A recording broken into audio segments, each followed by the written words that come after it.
Olá pessoal, nesse vídeo nós vamos continuar estudando os escoamentos viscosos internos, né? Começamos no vídeo passado, então nós estamos nessa situação aqui, onde tem um reservatório, tem um tubo na lateral, tá certo? Tem uma região de entrada aqui, um comprimento de desenvolvimento, onde o perfil de velocidades começa plano e termina uma parábola, né? Inclusive nós determinamos a equação para essa parábola no caso de paredes planas e paralelas com relação à outra. Agora a gente chamou aquilo de duto, né? Duto retangular. Agora nós estamos pensando em tubos, ou seja, geometrias circulares. De novo, nós temos aqui um perfil de velocidade, só que agora esse U é uma função de R. Então imagina um cano horizontal, tubo ou cano, né, são sinônimos, digamos assim. Implícito, geometria circular. Ao contrário do vídeo passado, que era um duto em formato de duas superfícies paralelas e planas, né? Então ele tem um certo comprimento, muito semelhante ao que vimos no vídeo passado. E em vez de ter uma distância entre as placas, que a gente chamou de A, nós temos agora um diâmetro, e metade do diâmetro é o raio desse tubo, tá certo? E nós estamos interessados em saber esse perfil de velocidade, o de R.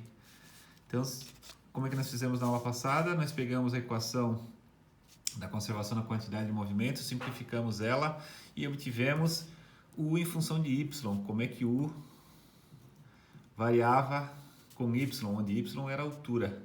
Agora nós vamos trabalhar no sistema cilíndrico, coordenadas cilíndricas, ou seja, em vez de trabalhar com Y e X, nós vamos trabalhar com R e X, onde o R é zero no centro do tubo, tá certo?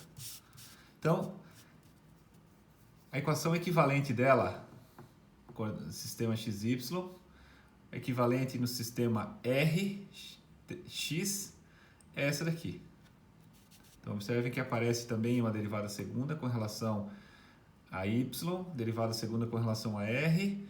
O lado direito da equação é idêntico, mas apareceu um termo aqui, 1 sobre r du dr. De onde que apareceu esse termo?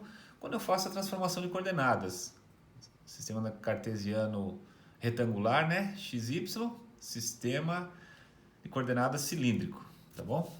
E a solução geral dessa equação diferencial, é um pouquinho mais chatinha de se obter, é essa daqui, ó. Apareceu aqui, além do R, da coordenada do raio, né? Apareceu um logaritmo de R aqui. Então essa função é a solução dessa equação diferencial. Isso aqui, lembrando, isso aqui é uma equação diferencial ordinária, né? Não homogênea, de coeficientes não constantes, tem 1 sobre R aqui. Tá? Tem uma metodologia para se resolver essa equação diferencial e a solução dela é essa daqui, tá bom? Então observe que apareceu C1 e C2, que são as constantes de integração, né? Uma derivada segunda aqui, então tem duas integrações, vai aparecer duas constantes. E nós vamos determinar essas duas constantes através das condições de contorno. Ou seja, o que acontece nos contornos do problema? U em R igual a R igual a zero. Então, no ponto R igual a R maiúsculo, ou seja, nessa superfície externa aqui, quando R minúsculo é igual a R maiúsculo, a velocidade U, condição de não deslizamento, né? Velocidade U é zero. É o que está escrito aqui. U é igual a zero no ponto R minúsculo igual a R maiúsculo. E no ponto R igual a zero, ou seja, no centro do tubo, eu sei que a velocidade é finita. Por que eu estou escrevendo isso daqui? Porque olha só, quando eu ponho ln de R igual a zero aqui, ln de zero, se vocês lembram da função logarítmica, ln de zero é menos infinito. Ora, a velocidade não pode ser menos infinito, não tem como. Se eu permanecer com esse menos infinito aqui, menos infinito mais qualquer coisa vai continuar valendo menos infinito. Não existe velocidade menos infinita. Então, apesar dessa equação ter esse tipo de solução, fisicamente C1 tem que ser zero por causa dessa condição. Se o C1 for zero, eu jogo fora a parte do logaritmo natural e fico só com a parte que não tem o logaritmo natural, tá certo? E aí a solução, já simplificando tudo, estamos ganhando um pouquinho de tempo porque é exatamente o mesmo procedimento que fizemos na aula passada, no vídeo passado, só que para duas placas planas paralelas, duas superfícies planas paralelas. Agora é para um tubo circular. Então nós temos aqui, ó. De novo temos uma parábola, menos R, né? O R é a variável independente, ela é negativo, concavidade virada para baixo. É que a gente está acostumado sempre assim, né? Parábola assim, certo? Onde aqui era o eixo X, agora esse aqui é o eixo R, então tá virado.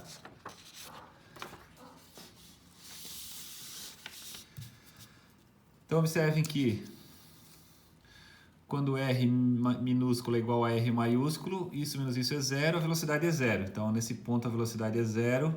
Mesma coisa aqui, né? Que é menos R no caso, né? Também vai dar zero, tá certo? E um perfil parabólico. Então, muito parecido com o que aconteceu entre as placas planas, só que lá aparecia Y aqui e aparecia um outro número aqui. Então, de novo, seguindo aquilo que nós já fizemos, eu tenho um perfil de velocidades agora, velocidade ponto a ponto, e eu quero saber a vazão ou o fluxo de massa, quantos quilogramas por segundo. Então, observe que no vídeo passado nós desenhamos uma escadinha aqui, uma escadaria, né? Agora essa escadaria, na verdade, se eu olhar de cima, é um bolo de casamento, né? O bolo de casamento ele é redondo com várias camadas, várias alturas. Várias camadas, tá certo? Geometria circular, tá certo? O R parte do centro em direção à periferia. O verde seria o R igual a R, tá certo? O R minúsculo igual ao R maiúsculo. Aqui, né? Que seria o R maiúsculo. Temos um anel DR, que seria o degrau, né? Dessa escada. E nós queremos calcular a vazão que está passando por cada degrau. A vazão de cada degrau é a velocidade naquele ponto vezes a área daquele degrau. Quem que é a área do degrau agora? A área desse degrau aqui é essa circunferência, 2πr, vezes a largura do degrau, que é o dr. Então essa é a área do degrau. Jogando lá, bom, se eu somar de novo, né, todos os dqs, desde 0 até R maiúsculo, R igual a 0 até R igual a R maiúsculo, integrando as vazões de cada degrau, eu vou ter a vazão total. Certo? Então vamos lá, a vazão é igual a integral de 0 a R da vazão do degrau, que é U, vezes o dA, só que dA é 2πr/dr. Então, tirando as constantes da integral,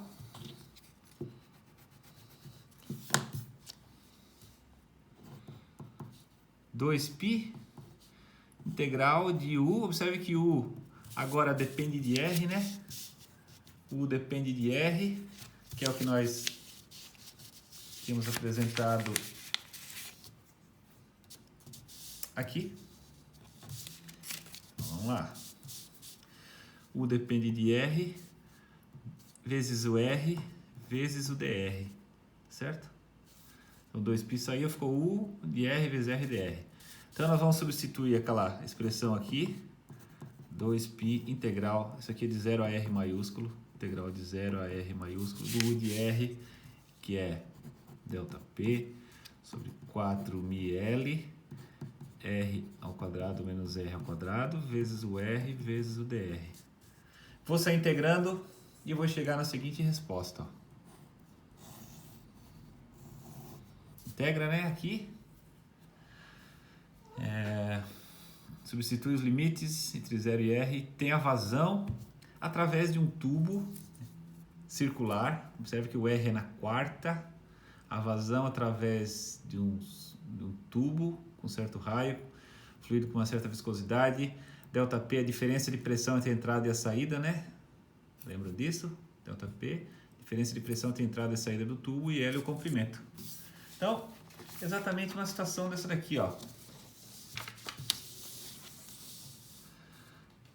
Tubo reto horizontal, situação bem típica. Imagina que eu tenho uma bomba aqui.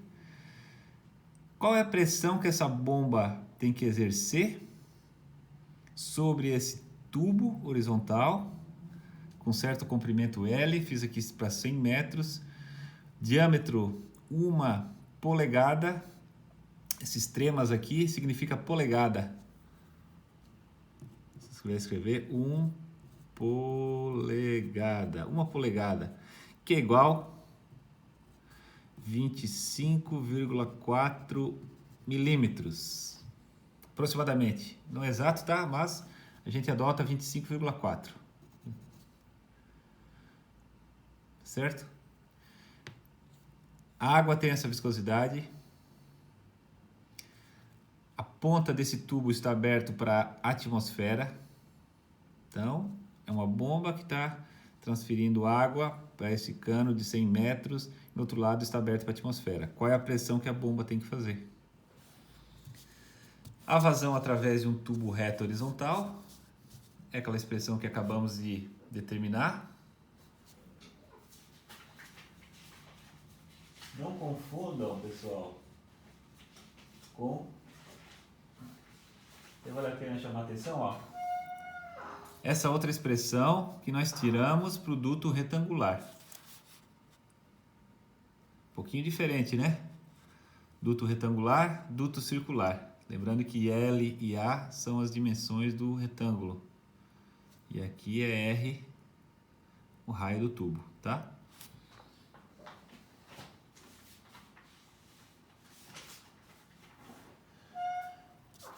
Vamos identificar cada termo desse daqui. A vazão tá aqui, né? 0,5 litros por segundo. Isso aqui é símbolo de litro, tá? 0,5. Nós temos que transformar para o sistema internacional. 1 litro é 10 na menos 3 metros cúbicos por segundo. Por quê? Porque 1 metro cúbico é igual a 1000 litros. Então, 1 litro é 10 na menos 3 metros cúbicos por segundo. O que mais nós sabemos? O raio é metade do diâmetro. 0,0127, que é 25,4, dividido por 2, é 12,7 no sistema internacional, né? L é o comprimento do tubo, que é 100 metros, e a viscosidade está ali. 10 na menos 3 Pascal vezes segundo. Então, jogando essas informações aqui, a única variável que sobrou é o ΔP, que é a nossa incógnita, ou seja, 4.894 Pascal. O que é esse ΔP? É a pressão na entrada menos a pressão na saída. Então, aqui seria a nossa pressão na entrada, que é o próprio P, e aqui seria a nossa pressão na saída, que é o PATM. Então, P é a pressão P da bomba, que é que nós queremos, P, menos o PS é PATM, então vamos escrever PATM. De novo, eu não vou substituir o valor de PATM, igual a 4.894 Pascal. Ou seja, a pressão da bomba vai ser PATM mais alguma coisa. De novo, né? A gente sempre chega nesse tipo de resultado. Certo? Que é o famoso 4.894 Pascal manométrico. Então, se eu vou querer comprar uma bomba que me dê essa vazão de água nesse tubo com essas dimensões, eu tenho que comprar uma bomba com uma pressão manométrica de 4.894 Pascal. Então eu vou lá na loja e procuro qual é a bomba que me dá essa pressão nessa vazão, tá certo? Então a gente pode imaginar que a bomba é um equipamento que gera uma certa pressão. Essa pressão ΔP vai gerar uma certa vazão, tá certo? Eu compro uma bomba com uma certa pressão para ela me gerar uma certa vazão. Seria o equivalente a eu usar um reservatório, em vez de usar uma bomba, eu podia usar um reservatório a uma certa altura que eu vou chamar de H. Qual seria o valor de H correspondente? Que me daria o mesmo efeito, a mesma vazão que aqui na saída, ó.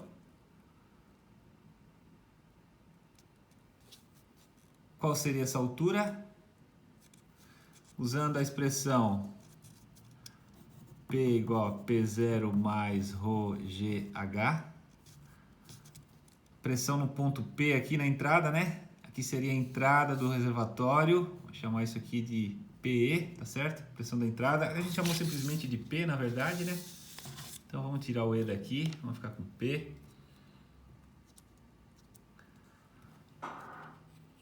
O P0 é o PATM, né?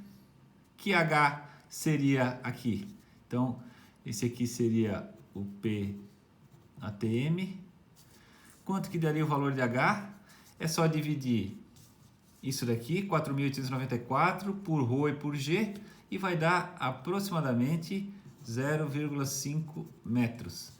Então, um reservatório com meio metro de altura entre o nível e o tubo geraria o mesmo efeito que essa bomba aqui. O mesmo efeito que essa bomba aqui. Com essa pressão. Uma bomba com essa pressão é o mesmo que um reservatório com essa altura. Então é comum a gente chamar isso de MCA. Pressão medida em MCA. Metros de coluna d'água. Vocês vão ouvir muito essa expressão na indústria. Metros de coluna d'água. Eu digo que essa bomba tem uma altura manométrica de meio metro de coluna d'água. Se você chegar e pedir uma bomba de 4.894 pascais, o vendedor é capaz de não saber o que estão falando. Mas se vocês falarem uma bomba com meio metro de coluna d'água, ele vai entender, tá? Então, metro de coluna d'água é uma outra unidade de pressão utilizada quando a gente está falando em bombas e equivale aos metros da distância entre o nível e o tubo, certo? Então tá, então nós vimos agora que estamos trabalhando com atrito, né? Essa viscosidade faz com que haja uma diferença de pressão para gerar uma certa vazão. Eu preciso de diferença de pressão para gerar uma vazão. Agora vamos analisar um pouquinho melhor o que significa fisicamente isso, do ponto de vista energético. Nós somos engenheiros de energia, né? Nós estamos interessados na energia envolvida nesse escoamento. Nós vamos pegar a primeira lei da termodinâmica e vamos aplicar ela num tubo ou duto, tanto faz, tá? Tubo, lembre-se, circular, duto é retangular. Desde que ele seja horizontal, de seção constante, ou diâmetro constante no caso de tubo, né? Ou seção constante no caso do duto, e adiabático. Então, tá aqui, ó. Volume de controle é o tubo, tem uma entrada e uma saída, tá certo? Tem uma entrada e uma saída. Estou considerando ele adiabático, ou seja, ele não perde calor para o ambiente. Eu vou aplicar a primeira lei e vou sair simplificando. Se ele é adiabático, então o calor líquido é zero. Diabático. não tem calor entrando e saindo. O trabalho, o que é o trabalho? Quando é uma turbina, né, um negócio que está... trabalho que está saindo do volume de controle, a gente põe ele positivo. Quando é um trabalho que entra no volume de controle, a gente põe ele negativo. Esse menos é da fórmula, né, da equação, da primeira lei. Nossa convenção de sinais é trabalho positivo sai, trabalho negativo entra. Então, nesse caso, o atrito está sendo naquele cisalhamento, né, naquele esfregar entre o fluido e as paredes. Lembrando que temos um perfil de velocidade aqui, tá certo? Temos um perfil de velocidade. E se a gente ampliar esses pontinhos aqui, nós vamos ver que aqueles cubinhos elementares vão sofrer um cisalhamento, aquilo que a gente viu no primeiro dia de aula, que é o atrito, né? Então, eu preciso fazer um trabalho sobre esse elemento para provocar essa deformação. Então, existe o trabalho devido ao atrito, que está saindo do volume de controle. Por que ele está saindo? Porque o volume de controle, o fluido no caso, né, tem que fazer força para vencer esse atrito. É como se ele estivesse tocando uma turbina, tá certo? O fluido toca uma turbina, nesse caso o fluido toca ele próprio, toca um movimento adiante, né? Então, existe alguém retirando esse trabalho, no caso é o atrito. Ele é positivo. Se ele for horizontal, então esse cara e esse são iguais, eles cancelam. Por que eles cancelam? Porque esse é positivo e esse é negativo, tem um menos aqui na frente. Desde que, claro, né, o fluxo de massa que entra é igual ao fluxo de massa que sai. Então, vamos chamar simplesmente de fluxo de massa, tá certo? Então, esse cara é igual a esse, vamos chamar de fluxo de massa. Então, m ponto Z na entrada menos M ponto GZ na saída. É horizontal, certo? Além disso, se a seção for constante, o diâmetro for constante, ρVA na entrada, ρVA na saída,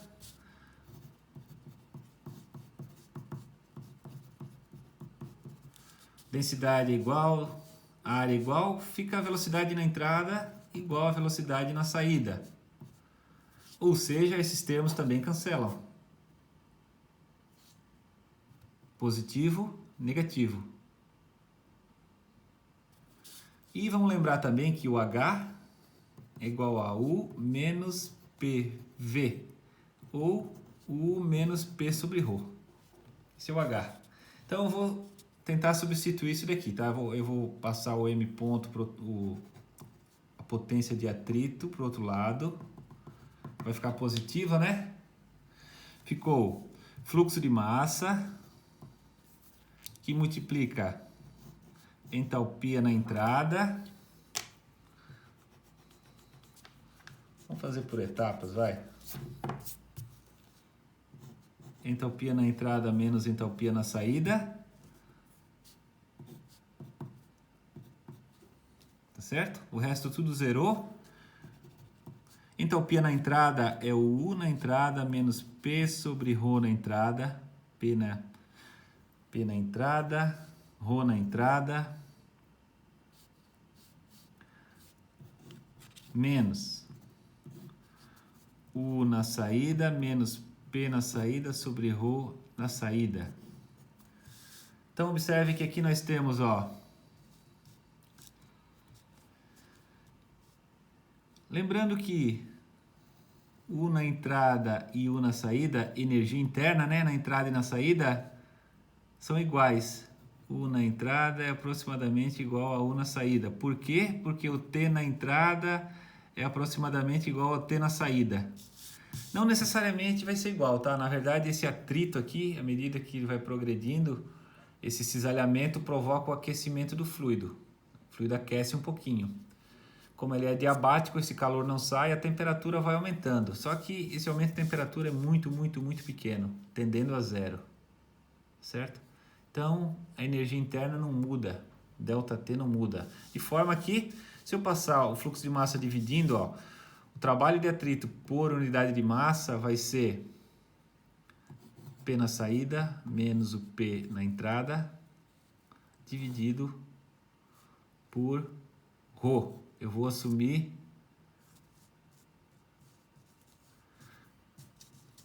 que o ρ na entrada é igual ao ρ na saída, tá certo?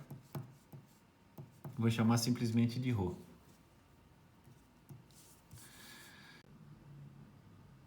Opa, corrigindo aqui, H é U mais PV, mais PV, mais PV. Então, U mais PV, U mais PV.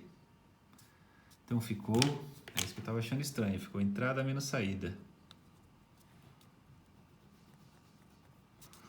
Consertamos a tempo. Entrada menos saída, que é o nosso ΔP sobre ρ. Então, a quantidade de energia perdida por atrito por unidade de massa é a diferença de pressão entre a entrada e a saída dividido por ρ.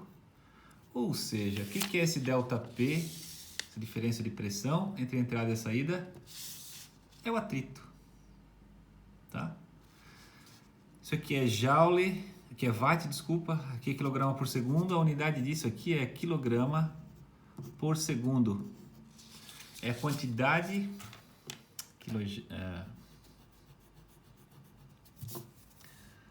kilojoule por quilograma. É a quantidade de energia perdida para cada quilograma de líquido que foi transportado. Então, cada quilograma de líquido que é transportado daqui para cá, eu gasto isso aqui de energia em joule. Gasto essa energia como? Para vencer o atrito. Então, observe que a bomba provoca um aumento de pressão e esse aumento de pressão é perdido devido ao atrito. Se não tivesse atrito, equação de Bernoulli, não tem atrito, o atrito é zero, o ΔP era zero. Então, se eu aplicar a equação de Bernoulli entre a entrada e a saída, vai tirar que o P na entrada é igual ao P na saída. Ou seja, se não tem atrito, não tem diferença de pressão. O fluido precisa de uma diferença de pressão entre entrada e saída para vencer o atrito. Então, essa energia perdida por atrito, que a gente percebe através de uma queda de pressão, é chamada definição HL, é chamada perda de carga. Perda de carga, perda de energia. É isso aqui, ó. É ΔP sobre ρ. É a quantidade de energia gasta por atrito para movimentar 1 quilograma daquele líquido. Por exemplo, no exemplo anterior, naquele exemplozinho do tubo, esse aqui, ó. Esse aqui, nós calculamos a diferença de pressão, que é o que a bomba tem que fornecer, né? Se nós dividimos essa diferença de pressão pela densidade do líquido, nós vamos ter 4.894 dividido por 1.000, que é a densidade do líquido, aproximadamente 4,9 joules por quilograma. Ou seja, estou perdendo minha perda de carga, perda de energia ao longo desse tubo é de 4,9 joules por quilograma de fluido. Certo? Energia perdida para movimentar. Perdida na forma de atrito, movimentar o atrito.